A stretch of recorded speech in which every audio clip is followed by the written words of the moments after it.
But then there was another occasion when I was in college where uh, I had never been to Colorado before. I'd never been skiing. I didn't know the first thing about it. Um, Something about it really drew me, however, when I heard about a particular college ski trip. And a couple casual acquaintances were going on the trip, and something within me said I really would like to go.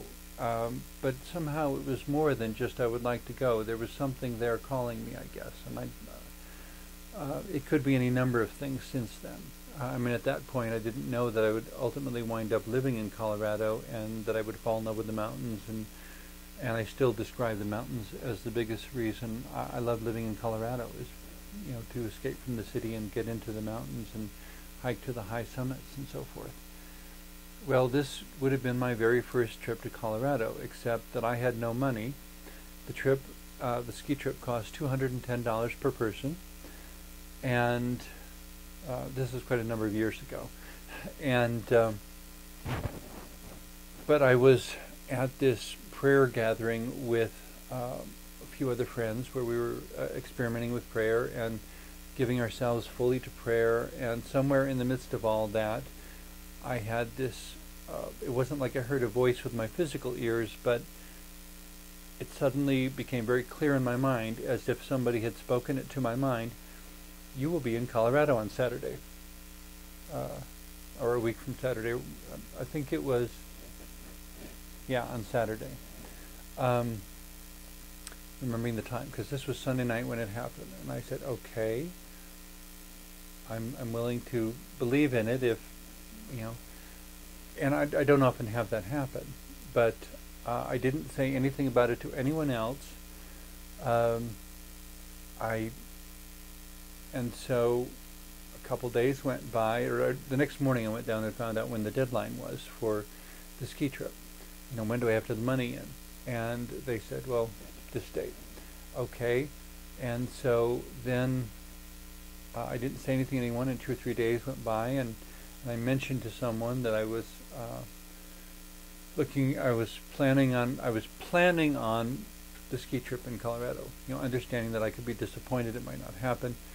2 or 3 days later, somebody asked me about this and said, I understand you're going to Colorado on the ski trip. And I said, I'm planning on it. And he said, well, I can loan you all the money if you want. And I kind of said, okay, is this the answer? And so I explained what had happened that evening at the prayer gathering, and the young man's eyes got really big, and he said, well, ever since that night, I've had this sense that I'm supposed to give somebody the money for the ski trip, but I didn't know who. And I hadn't told him anything that had happened there. He didn't know anything about it. No one had said a word to him. What mental resonance it set up with him, I don't know. Was it God? Maybe. I don't know if there's any way to confirm or deny it one way or the other. But it's a synchronicity that leaves me,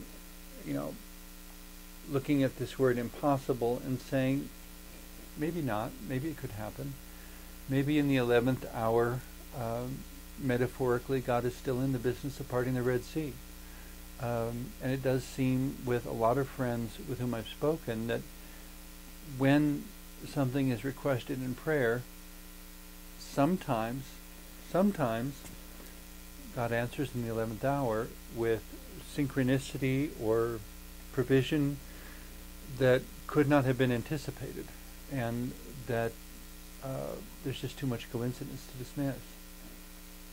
And occasionally this continues to happen in my life, where a synchronicity that is just defies all probability and statistics. Is it impossible? I don't think I should tell myself that anything is impossible. It's just a question of what would it take. And if I'm willing to put my trust out there and say that it is possible, if all the circumstances and all the synchronicities and all the necessary resources come together, it is possible. But then, the next step, I suppose, is there anything I can do to nudge things in that direction? Sometimes there is, most of the time there's not. Most of the time it requires something beyond my control. not a similar, not exactly the same, because it wasn't about me receiving anything, but when we talk about synchronicities, is it possible, is it impossible? How can there be a synchronicity without there being overt connections? And I suppose there will be some people who believe in there being a collective unconscious of the human race, and that somehow we're communicating with each other at a spiritual level through that. Maybe, maybe not. I don't know. We haven't been able to prove that one way or the other, but there's some things that suggest some sort of subconscious communication going on. The so-called 100th monkey principle, but that applies to a whole group, not just to individuals. The 100th monkey principle basically says that there were monkeys in this part of Japan or China or wherever who started washing their rice before they ate it, and when the 100th monkey was also doing it, suddenly 100 monkeys doing it over here, suddenly monkeys all over the place started doing the same thing, even though those monkeys had had no contact whatsoever with these. And so the idea was, if you ever hear reference to the 100th monkey, when the 100th person does it, then everyone else will start doing it too. It would be nice if it was that predictable.